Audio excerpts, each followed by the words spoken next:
Today, war is already a thing of the past, so it is easy to forget about it. But the fact that Japan thought a war must be passed on the future generations. こんにちは。This is Tak Channel. Today I'm going to react to a video of World War II by OverSimplified. It is generally believed that the World War II began with the German invasion of Poland in September 1939. However, at the beginning of the war was limited to Europe, and Japan and the United States did not participate. After Japan had been engaged in the Sino-Japanese War since July 1937, the United States entered the war in December 1941 with the attack on Pearl Harbor and the start of the Pacific War. Thus, it became a literal world war that includes the Pacific Ocean. So this time, as a Japanese, I'm going to react about this war. So let's get started. It's 1902. A young man by the name of Benito Mussolini moves from Italy to Switzerland to avoid military service. He gets big into socialism, working for trade unions, writing for socialist newspapers, advocating a violent overthrow of European monarchies, the whole shebang. This gets him in a bit of trouble with the Swiss police, so he gets arrested, sent back to Italy, set free, returns to Switzerland, is arrested again, goes back to Italy again, completes his military service after previously avoiding it, and then In Korea, even famous idols are drafted into the military, but in Japan, the draft system was abolished after the war. After a brief stint as an elementary school teacher, he finally returns to work as an avid socialist. His speeches and journalistic abilities made him famous among Italian socialists. He was anti-war, so when Italy colonized Libya in 1910, he rioted and got arrested. Then World War I came along, and once again he protested Italy's involvement. But then he thought, wait a minute, this war could bring about the social climate needed to overthrow European monarchies and bring about the socialist revolution everywhere. And suddenly he was pro-war. But his fellow socialists didn't like his new pro-war stance, so they kicked him out of the party. So then he said, you know what? I'm done with socialism. We need something new, not based on class divisions tearing us apart, but based on unity through nationality. We'll conquer the Mediterranean and reunite all Italian peoples just like the days of the Roman Empire. I'll call it Fascismo, and it will guide the Italian nation to greatness. That's all well and good, Mr. Mussolini, but what kind of haircut am I giving you? Let's go with... bold.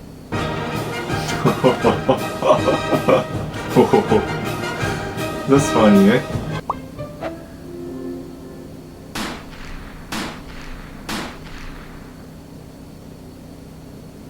Italy had been on the winner's side in World War I, and they hoped they were going to get a lot out of it, but in the end, they only got a little, and they felt cheated. On top of that, a bad economy and weak governments meant that the Italian people were a little unhappy. So when Mussolini came along and said that he could fix everything, his fascist movement gained a lot of support. In 1922, he went to the king and said, make me prime minister, or I'll make me prime minister. And the king said, you and what army?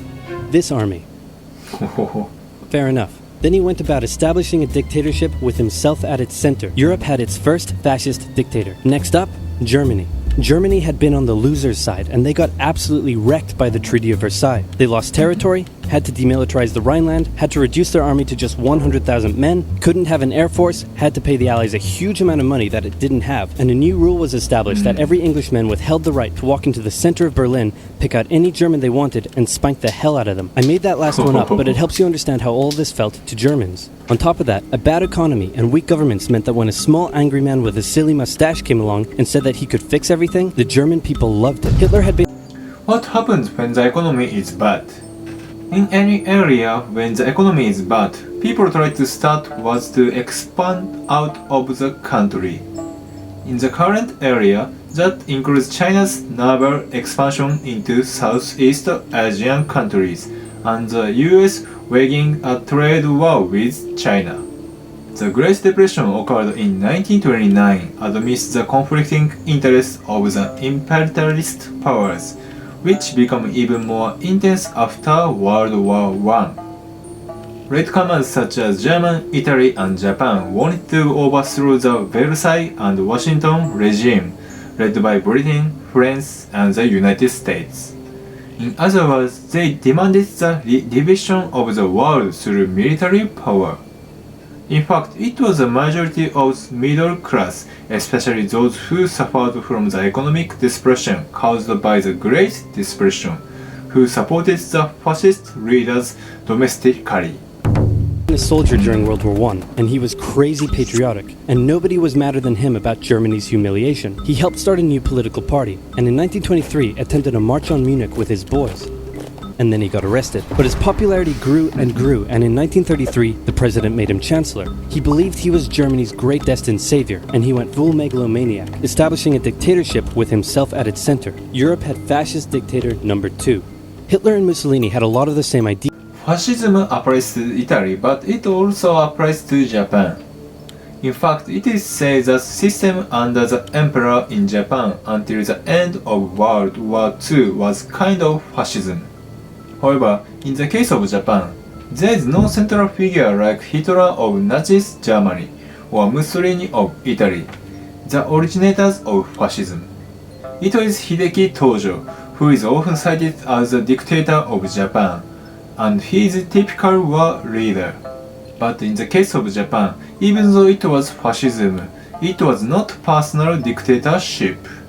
Tojo was unable to unify the army and navy, which were divided in appearance. But more importantly, they had the same enemies, and they started to get along. Anyone else want to be friends? Franco? No?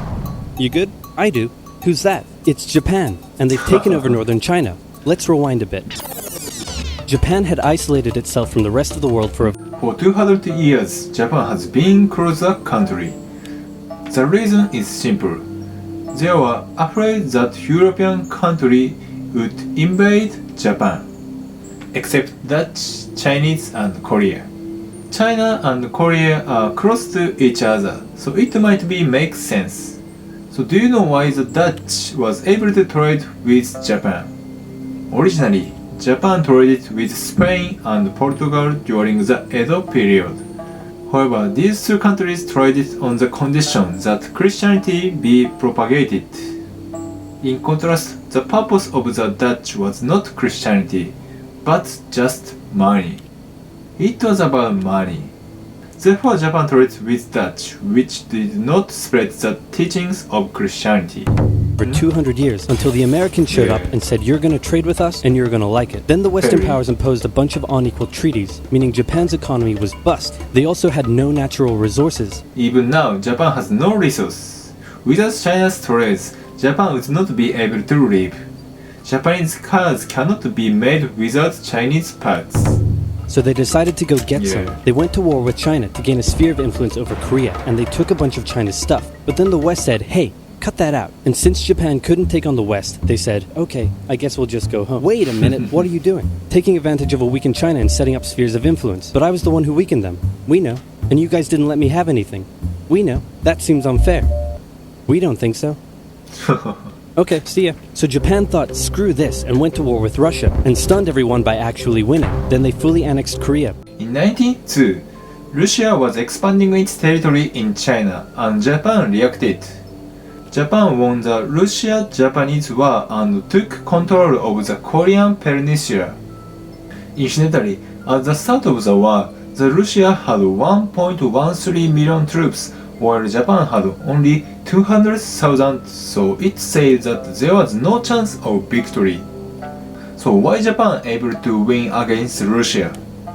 It is generally said that it was because of the alliance with Great Britain, but Great Britain did not enter the war, so that alone was not enough for Japan to win. The main reason for this is that Russia was also at the war with the other countries at the time and could not devote much its forces to the Korean peninsula, which was located in the east.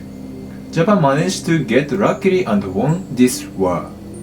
However, the Japanese army gained confidence from this victory and ironically expanded its territory in all Asia. But they didn't stop there. In World War I, they took Germany's colonies and islands in Asia. And then in an incident that was maybe staged by the Japanese army, a bomb blew up a Japanese train in Manchuria, giving them an excuse to launch an invasion and take over. So here's the situation. Nazi Germany, Fascist Italy, and Japan all believe they're racially superior, all feel hostility towards the Allies, and all want to militarize and take over more stuff. And so they did. Let's start with Germany. Hitler hated the Treaty of Versailles, and now he was ready to begin undoing it. In complete violation of the treaty, the first Luftwaffe squadrons were set up, conscription was introduced, and he pimped up his army. The Allies did nothing. Then Hitler sent his army back into the demilitarized Rhineland, giving orders to immediately retreat if the Allies showed up. The Allies did nothing. With his military re-strengthened, he could now move on to step 2. He wanted to rapidly increase the Aryan population, and to do so, he needed Lebensraum, or in other words, In this section, as a Japanese, I will explain the Japanese model of National Socialism. Many people think that during the war, Japan unified the nation through the emperor system. While it is true that the emperor had a powerful authority, in reality, the cabinet held the executive power, the parliament held the legislative power, and the army and navy held the military power.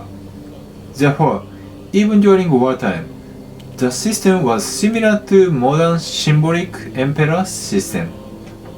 In other words, historically speaking, there were few times when the emperor held the actual power of politics.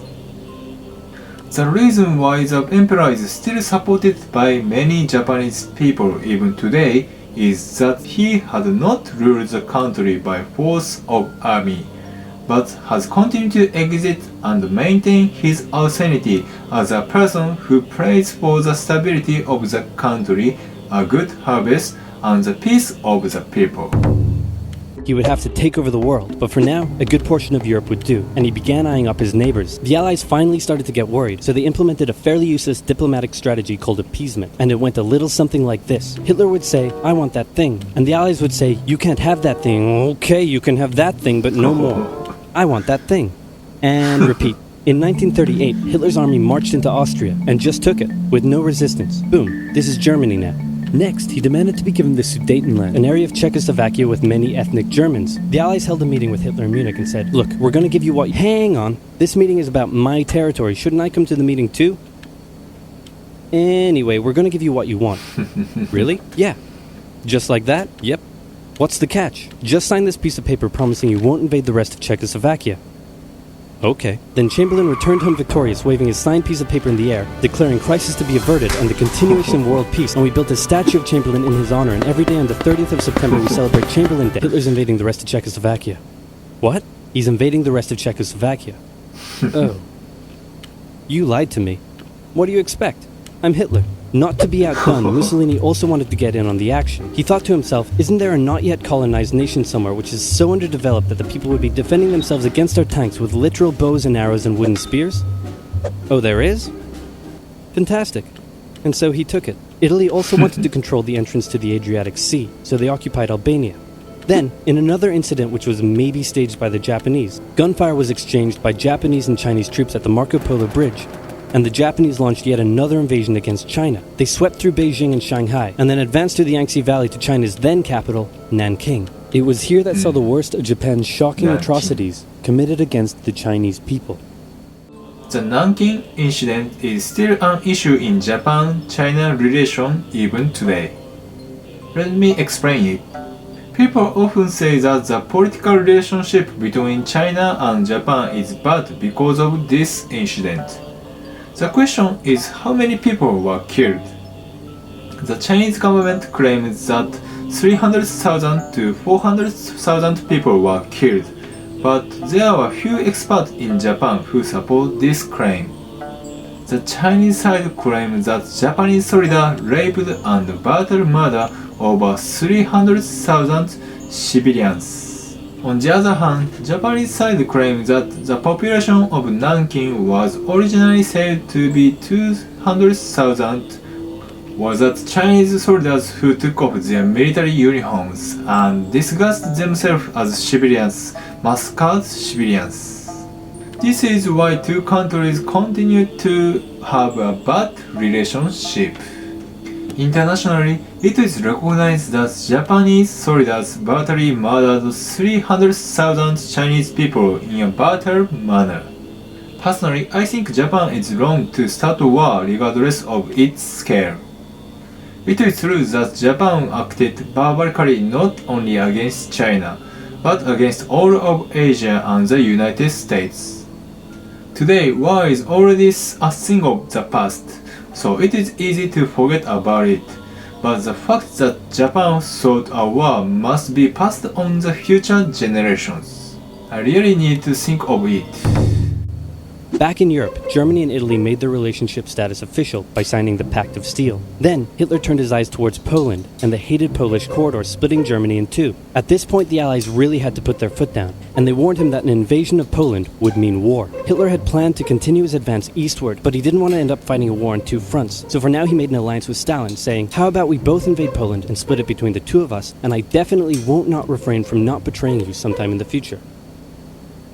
Sounds good. This new alliance stunned the West. On the 1st of September 1939, German troops entered Poland, and Britain and France declared war on Germany. The Poles fought hard, but they were no match for the two giants crashing down on them from either side. Then came a period known as the Phony War, where everyone just sort of sat around not doing much. The French had launched a small invasion into the Saarland, but they maintained mostly defensive positions, and after a while decided to just turn around and call it a day. Speaking of France, the French were still super proud of their victory in World War I, and they hadn't really moved on from it. They still used horses, they dispatched messages by motorbike instead of using radio, orders from the commander-in-chief were usually pretty vague, and the troops were rarely inspected. They built a line of defenses along their German border, but didn't bother extending it all the way to the Channel, and they wouldn't launch artillery strikes against Germany out of fear of being retaliated against. In a war, they didn't want to attack the enemy. And at first the UK wasn't much better. Chamberlain still naively hoped that the war could be ended diplomatically. Instead of bombing raids, the RAF dropped propaganda leaflets over German cities, which one air marshal said likely did nothing but provide the continent with toilet paper for the duration of the war. They also only sent 200,000 men to France, while the French had mobilized millions. Both Britain and France wanted to avoid a repeat of the First World War, and so they wanted to keep the war as far from home as possible. So they turned their eyes north, towards Norway. Neutral Sweden was exporting iron ore to Germany through neutral Norway, so the Allies asked them if they could please stop exporting iron ore to Germany, but this request was refused. Then, the Soviet Union attacked Finland, so the Allies said, "How about we land troops in Norway and move them across Sweden to go help out your good pal Finland, and along the way maybe take control of all your armfields?" But Norway and Sweden still said no. So the UK mined the waters around Norway to force any transport ships into international waters, and they also attacked a German tanker they found in the area. Hitler realized what the Allies were up to, and he quickly moved to secure his supply of iron ore. He launched an invasion through Denmark into Norway. The Allies rushed to land troops at key ports along the coast, but Germany had taken control of Norway's airfield, and their air superiority decided the fight. The Allies had to retreat. After this slightly embarrassing failure, Chamberlain resigned and was replaced with Winston Churchill, who had a slightly different approach to dealing with the Germans. Hitler's overall strategy was similar to Germany's First World War strategy. Attack France, defeat France, knocking out the UK in the process, then turn on the Soviet Union and win the war. During the Phony War, the Allies had given Hitler time to prepare his forces. Now, he was ready to attack. The Allies had wanted to place troops in Belgium, but Belgium had refused, and in a move that surprised pretty much no one, Hitler launched an invasion to get around France's defenses. The Allies charged into Belgium at full speed to meet the German invasion head-on, and it looked like a repeat of the First World War was coming. But this time, Hitler had a trick up his sleeve.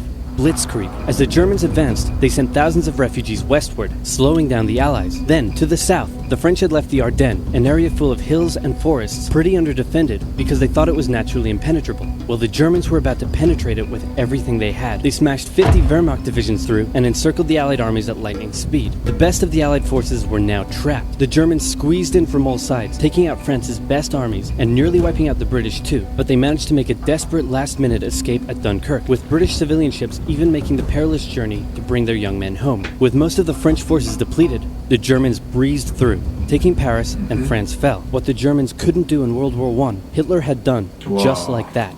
Hitler hoped that with the fall of France, the UK would also lose hope and sue for peace. But quite annoyingly, it didn't, and he needed to secure the Western Front, so he tried to force them into submission with mind games. The UK were now all alone, and Hitler wanted to emphasize that. First of all, just before France fell, Italy finally declared war on the Allies, making the UK's situation even worse. Next, instead of just occupying all of France, Hitler occupied the coastal areas for defense, but allowed France to continue its existence as a German puppet state. This way, it looked like the UK's old ally had decided to switch sides. Hitler also hoped that the UK wouldn't attack any of her old allies' navy bases or colonies in Africa, giving Hitler an extra line of defense to the south. But the UK made sure to respond to this by sailing down to France's navy base in Algeria and wrecking a bunch of ships. So have at it. Hitler then began laying down plans for an invasion of Great Britain. Before German troops could land on British soil, he would first need air and naval superiority across the Channel. Waves of German bombers came, while the completely outnumbered RAF worked bravely around the clock in an attempt to quell the German attacks. At first, the Luftwaffe targeted British ports and coastal facilities. Then it attacked RAF bases, crippling the RAF's ability to defend the nation. And it looked like Hitler's Great British invasion was coming. But then, Churchill ordered a small, pretty insignificant bombing raid over Berlin. It didn't do much damage, but Hitler was furious, and he immediately ordered the Luftwaffe to refocus its attacks on civilian targets in London. Children were sent off to the countryside, away from their parents to avoid danger, and frequent trips to air raid shelters became a daily occurrence. But British morale held firm. Smiling, knitting, lounging casually, these people have balls of steel. This refocusing on London also gave the RAF breathing space to reorganize, so Hitler kind of shot himself in the foot there. Just the foot for now. Finally, the Luftwaffe sent one massive all-out attack on London, and the RAF successfully repelled it, destroying many of the German aircraft and placing air superiority firmly in British hands. Hitler's invasion had to be postponed, but the bombing of British cities continued for some time.